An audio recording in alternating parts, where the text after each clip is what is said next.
¿Sabías que lo que pasa en tu intestino tiene todo que ver con la dificultad de perder peso o con no ser capaz de mantener un peso una vez logrado una meta de peso saludable?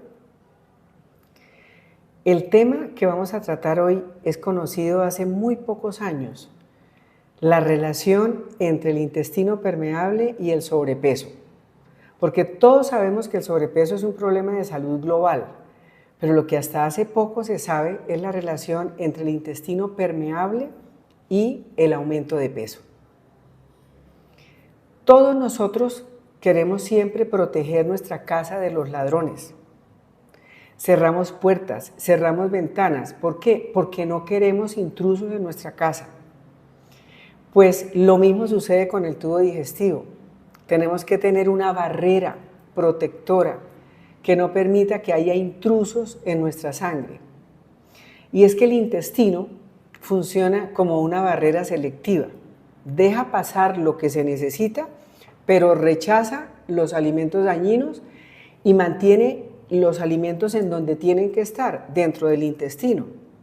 Pero imagínate que esa barrera se rompe y que tienes unos roticos como cuando uno tiene un colador en donde quiere colar un jugo y no quiere que las semillas pasen al otro lado. Cuando tú tienes el intestino normal, hay una proteína que se llama ocludina, que funciona como arcilla, que hace unas uniones estrechas y deja que todas las vellosidades estén pegaditas. Pero ¿qué sucede si se rompen estas uniones y hay poros? Eso se llama intestino permeable. ¿Y por qué se rompería? Primero, por la sensibilidad al gluten. Hay muchas personas que tienen enfermedad celíaca, que ya es gravísima porque ahí es una alergia terrible al gluten, pero la mayoría de las personas tenemos cierto grado de sensibilidad al gluten. Hay personas que después de que comen pizza creen que es que porque comieron mucha, quedaron distendidos, es el gluten de la pizza lo que cae mal. Y muchas personas no lo saben. También los pesticidas, la cantidad de alimentos fumigados que nosotros comemos, pues son todos, a menos que nos alimentemos con productos orgánicos.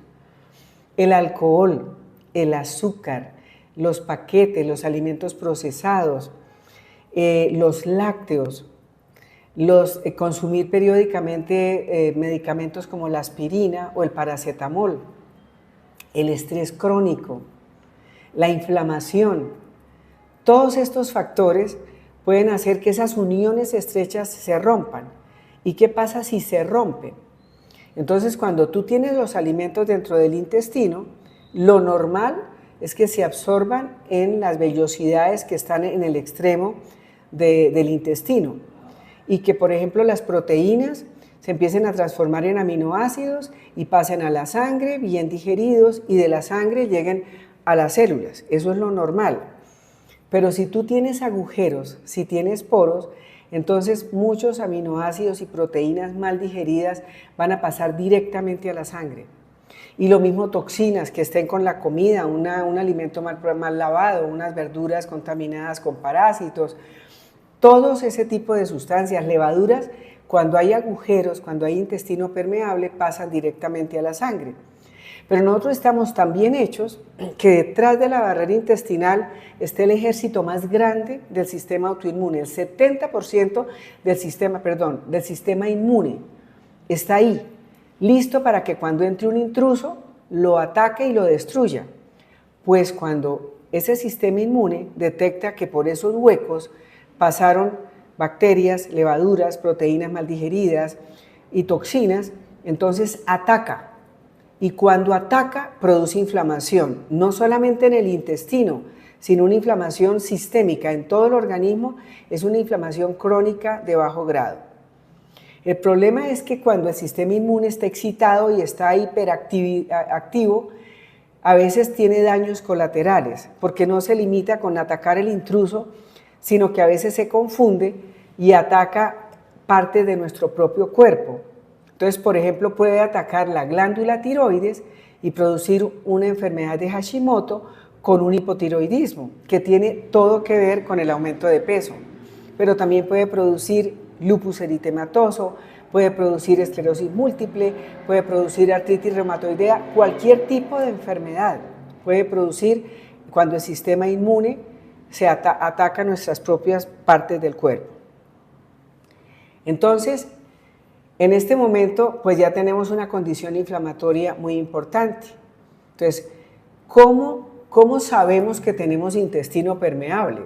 Es lo primero que uno dice, bueno, ¿yo cómo sé? Porque yo voy donde el médico y primero ni había oído nombrar. Y segundo, pues nunca me han hablado de ese tema el médico de mi EPS a donde yo voy.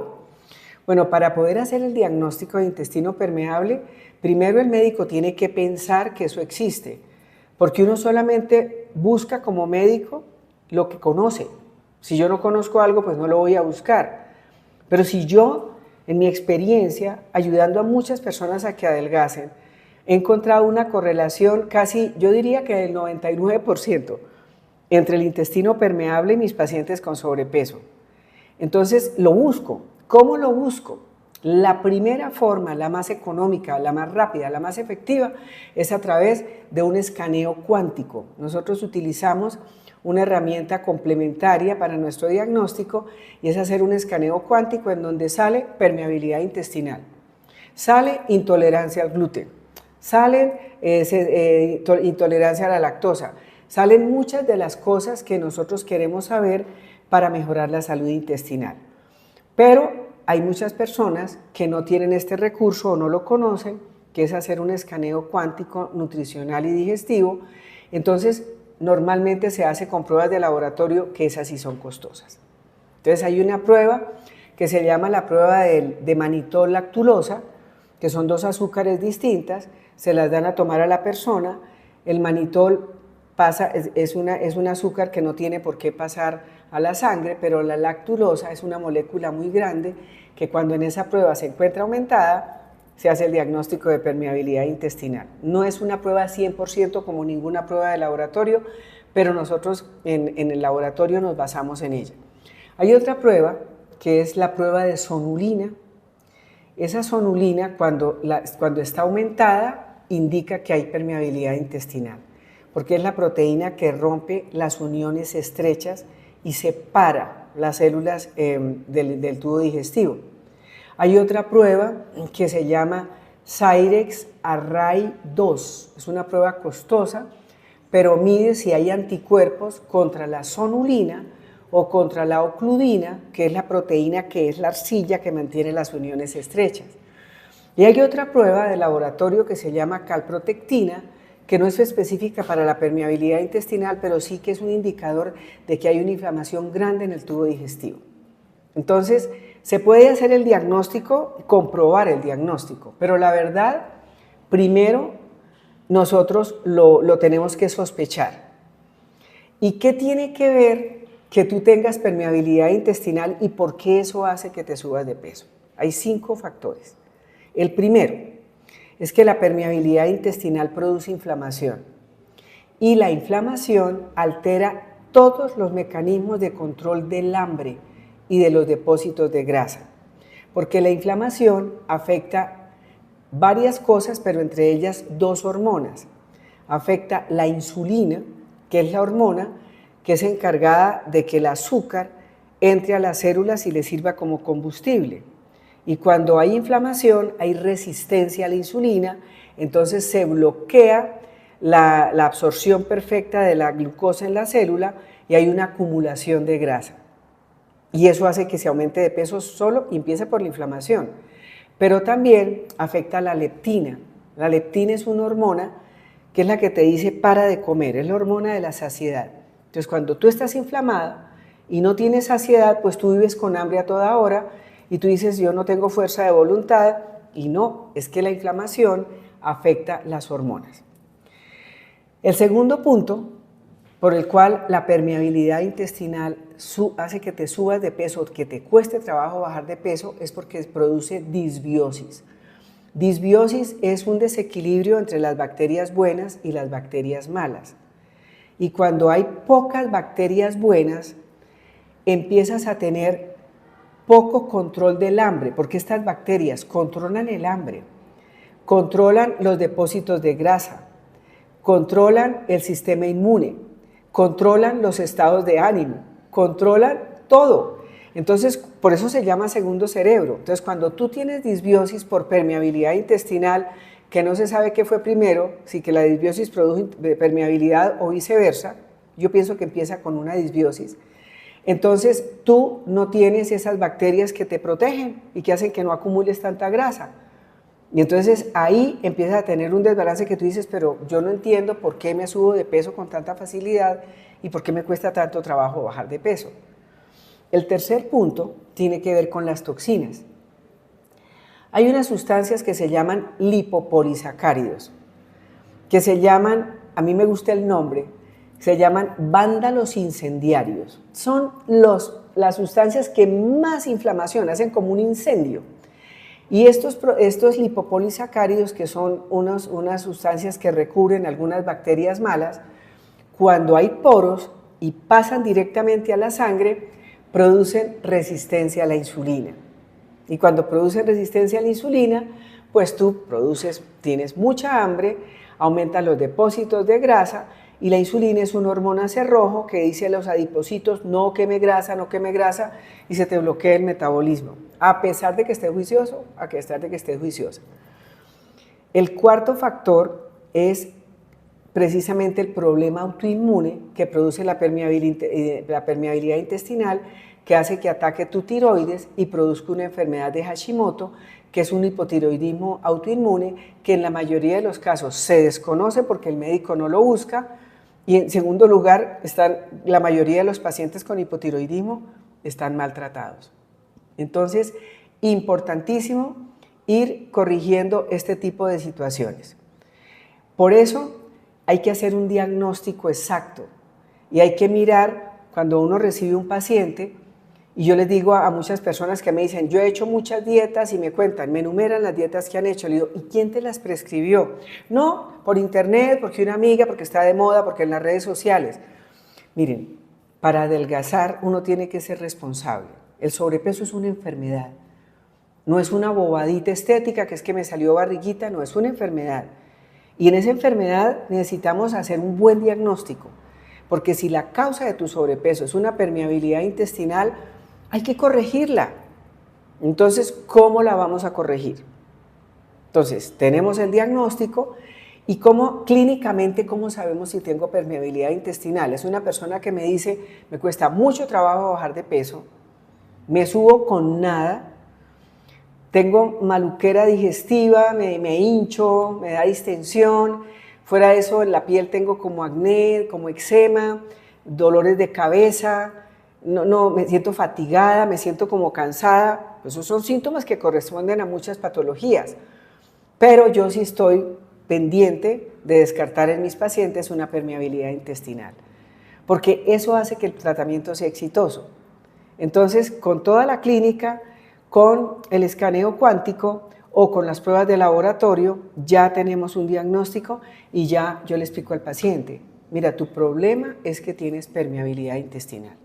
Y vamos a empezar por arreglar eso. Quítate de la cabeza que tienes que empezar la dieta ya mañana para bajar de peso. No, primero arreglemos la causa del sobrepeso. Entonces, ¿cómo hacemos para arreglar el intestino? La alimentación tiene que cambiar radicalmente y es una alimentación diferente, la de arreglar la permeabilidad intestinal a la de adelgazar. Y es una alimentación diferente, la alimentación para corregir una tiroiditis de Hashimoto. Entonces, por eso nosotros le damos mucha importancia al tipo de alimentación que necesite el paciente. Es una prescripción personalizada. No es una dieta como las que están de moda o que haga la keto o la paleo. No. Hay que mirar. Entonces, en estas 4 semanas me voy a enfocar en sanar el intestino de mi paciente porque tiene permeabilidad intestinal. ¿Qué hacemos ahí? La alimentación tiene que ser alta en prebióticos. Los probióticos son los alimentos que nutren las bacterias benéficas. Ahí nos importa mucho el ajo, la cebolla, el puerro, el plátano, las alcachofas. Esos alimentos tienen que estar incluidos en la alimentación. Tiene que tener probióticos fermentados como el kéfir, como el chucrut, como el yogur hecho en casa, nada comercial. Y tenemos que tener posbióticos. Los posbióticos son los metabolitos que produce una flora intestinal bien equilibrada. Y esos productos ya están en el mercado. Entonces se utilizan prebióticos, probióticos y posbióticos. Y fuera de eso, para que el intestino sane, a veces se necesita, y nosotros lo utilizamos muchísimo, el caldo de huesos casero, donde los huesos hierven entre 12 y 24 horas, y eso es como un pegante que tiene colágeno y que tiene glutamina para ir como sellando esas separaciones, esos poros que tiene el intestino. Damos omega 3 como suplementación y a veces toca dar glutamina como un suplemento también. ¿Qué otra cosa a veces es importante? Hay que suplementar con zinc, hay que suplementar con curcumina y hay que buscar lo que la persona tiene, lo vamos haciendo, lo vamos a ir corrigiendo. Entonces es un tratamiento muy lindo porque lo hacemos por fases. En esta fase a lo mejor vas a tratar el intestino permeable, en la otra fase vamos a trabajar la autoinmunidad que destruye la glándula tiroides y vamos a corregir bien para poner en equilibrio la glándula tiroides. Y hay otra fase en donde ya te dediques a estar comiendo una alimentación que no tenga tantas restricciones, porque hay que restringir los alimentos que destruyen las uniones estrechas. Y esos alimentos que hay que eliminar transitoriamente son el gluten, los granos como la quinoa, el maíz, el arroz y las leguminosas. Las leguminosas, que son los frijoles, las garbanzos, las lentejas, las habas, tienen unas sustancias protectoras que se llaman lectinas. Y esas lectinas irritan el intestino y favorecen la permeabilidad intestinal. Yo personalmente, cuando me llega un paciente con todos estos problemas y es vegetariano, yo lo pienso 3 veces para tratar un vegetariano, porque si yo a un vegetariano le quito la leguminosa, le quito todo, no voy a encontrar el aporte de proteínas correcto. Entonces yo de verdad en muchos casos soy selectiva, porque si a mí un paciente me pone la salud en las manos, para mí la satisfacción espiritual, profesional, es que mi paciente se sane, que mi paciente adelgace, pero que yo lo haya estudiado también en mi consulta cuando lo recibo y le hago un diagnóstico tan preciso que le pueda dar un tratamiento personalizado que le permita adelgazar y no volver a subirse. Así que la relación entre la permeabilidad intestinal y el sobrepeso es altísima y en muchos pacientes es lo primero que hay que descartar, porque la permeabilidad intestinal no solamente te inflama, te afecta a tu sistema autoinmune, sino que te sube de peso. Entonces, es muy importante mantener esta patología en la mira para que cuando nuestro paciente llega, podemos hacerle un tratamiento y empezar por las raíces. Y si la raíz es una permeabilidad intestinal, la diagnosticamos y la tratamos. Entonces, quiero que les quede muy claro que el tratamiento para bajar de peso es todo un proceso en donde el médico se tiene que esmerar, saber mucho y poder estudiar a su paciente en detalle qué es lo que necesita para que logre su objetivo de peso y lo pueda mantener. Así que espero que esta información haya sido de gran utilidad y este es el momento en donde si tienen dudas, pues estoy aquí para resolvérselas. Doctora, preguntan, si se trata del intestino permeable, ¿pueden adelgazar? Por eso, sí, si tienes intestino permeable y se te trata, puedes adelgazar, pero no es que corregir el intestino permeable a ti te haga bajar 20 kilos. Va a la otra fase, es la fase en donde tú tienes que empezar a entrar en una nutrición biorreguladora que te ponga el organismo en modo quema grasa. Pero sí hay que empezar por ahí, pero no es solamente esa parte. Los alimentos que producen intestino permeable, ¿los tengo que eliminar de por vida? Preguntan desde Venezuela. No, los alimentos que producen intestino permeables se corrigen hasta cuando el paciente clínicamente está bien y hacemos las pruebas que comprueben que ya no tiene intestino permeable.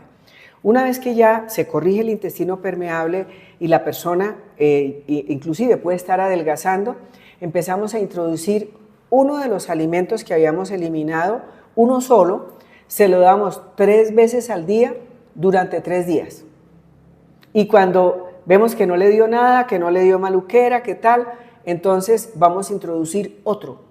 Se lo damos 3 veces al día en pequeñas dosis y miramos a ver si a los 3 días no produce nada. ¿Qué pasa si, por ejemplo, nosotros introducimos las leguminosas y le va súper mal?